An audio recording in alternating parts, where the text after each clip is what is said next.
자, 이제 우리 다항식, 단항식에 대한 용어를 배웠지? 자, 거기에 대한 문제를 한번 적용해보는 거야.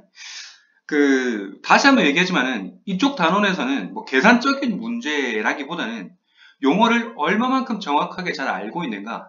그렇게 막 짜라실 어렵고 그런 단어는 아닌데, 그래도 이제 용어를 너네들이 얼마만큼 잘 알고 있는가에 따라가지고 달라지는 단원이야. 그러니까 일단 용어 정리가 확실히 될 수 있도록 하자. 그래서 그 용어에 따라서 문제를 어떻게 푸는가, 어떻게 적용해서 답을 내는가, 그 부분만 보도록 하자. 자, 1번 문제. 다항식이 이렇게 주어져 있네.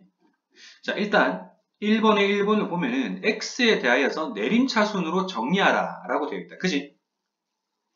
자, 그럼 x에 대해서 내림차순으로 정리를 하려고 하면은 y 아니야. 문제에서 어디에 대해서 지정해 주는지 잘 봐야 돼. x에 대해서 라고 했다. 그지? 그럼 우리는 x를 기준으로 가는 거야. 그럼 내림차순, 차수를 봐야 되겠다. 그지? 차수는 즉 x에 대하여서니까 x가 몇 개 곱해져 있는가에 따라서 차수가 정해진다. 그지? 그럼 내림차순으로 할 때 왼쪽에서 오른쪽으로 식을 적어 내려가면서 차수가 줄어들어야 된다. 그지? 그럼 맨 먼저 적을 때는 x에 대한 차수가 제일 높은 것부터 적어야 됩니다. 그리고 마지막에 끝날 때는 어떻게? 상수항으로 마무리 지어야 되겠지? 왜냐면은 상수항은 차수가 제일 낮은 거니까. 그지? 자, 참고로 상수항은 얘기했었다. x라는 문자를 전혀 포함하지 않을 때 x에 대한 상수항이 된다고. 자, 그러면은 식을 정리했을 때 이렇게 돼. 자, x에 대해서 차수가 제일 높은 건 얘지. x가 3개 곱해져 있으니까. 3개 곱해져 있는 것보다 많은 건 없지. x에 대해서 봤을 때는. 그럼 이거 적어주고. 자, 그 다음에 x에 대한 3차가 적혀 있으니까 그 다음 x에 대한 2차가 되어있네. 그지? 요거 2차. 자, 그 다음에는 x에 대한 1차. x 하나 곱해져 있는 거. 요거랑 요거다. 그지? 자, 이 두 개를 적는데 뭐 요 두 개는 순서가 뭐가 어떻게든 상관없어요. x에 대한 2차식이 왔을 때 요 뒤에 적히는 게 1차식이면 되는 거야. 그리고 얘네들 뒤에 뭐가 와야 돼? 상수항이 오면 되는 거라고.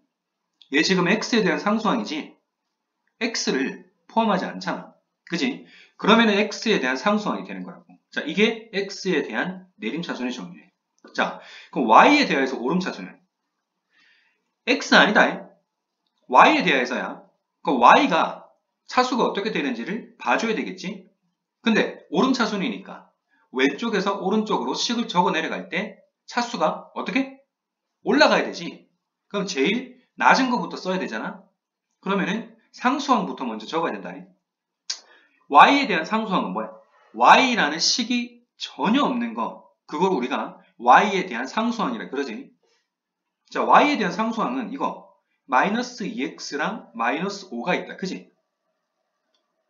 그래서 y에 대해서 오름차순으로 정리를 하면은 식이 이렇게 된다.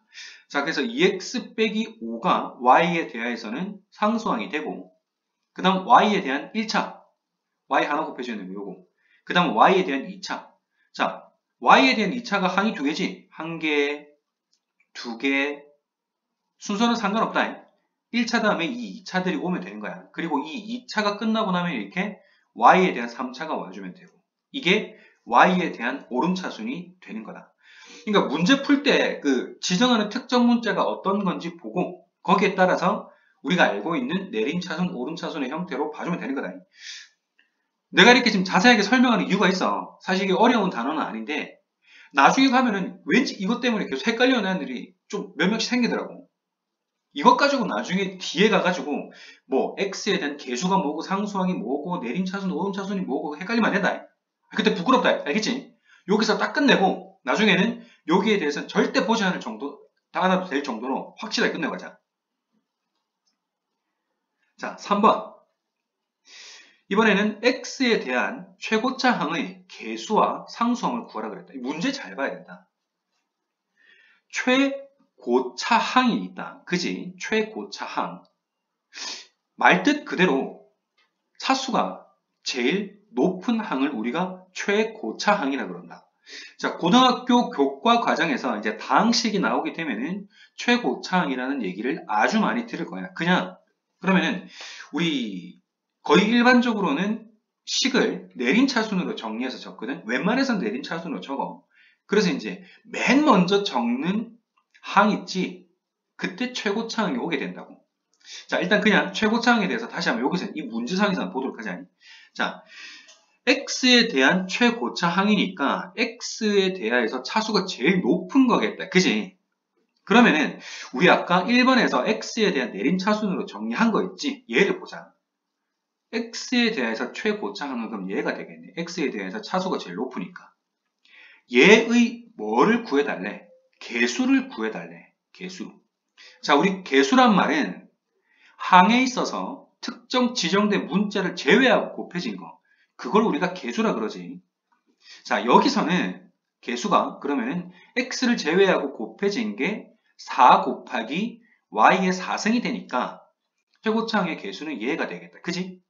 상수항을. x에 대한 상수항이라고 그랬다. 그지? 역시 1번을 들고 오면 되겠네. 1번에서 x에 대한 내림차순을 정리한 것 중에 맨 끝에 있는 거 있지? x가 전혀 안 들어간 거. 얘를 우리가 x에 대한 뭐라 그래? 상수항이라고 그런다. 그지? 그래서 정리해주면 이렇다. 자, 특정 문자에 대해서 차수가 제일 높은 항을 최고차항이라고 그런다. 예를 들어서 나와 있는 거 이거는 교재에도 적어놨으니까 한번 직접 보고 그러면은 여기에서 최고차항은 x의 세제곱이 되는데 이 x 세제곱에서 개수가 y가 된다. 그지? 그래서 이렇게 적어놓은 거. 그럼 이때 x에 대해서 상수항은 문자 x를 포함하지 않는 요게 되는 거. 그래서 요게 된다. 교재에 적어놓은 예시다. 그냥. 자, 우리는 바로 답을 찾아보도록 하자. 자, 그래서 x에 대한 다항식의 최고차항은 얘가 되는데 이때 개수는 요게 되고 상수항은 요렇게 됩니다. 쌤이 얘기했던 거 정리해 놓은 거야. 자, 네 번째 문제.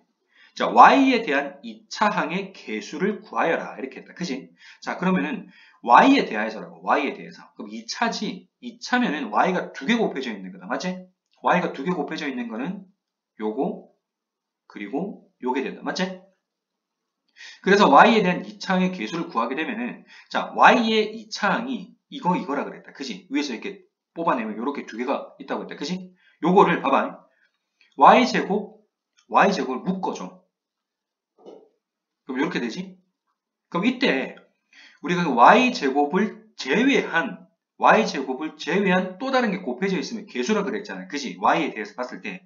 그래서 얘가 y제곱에 대한 개수가 됩니다. 됐지?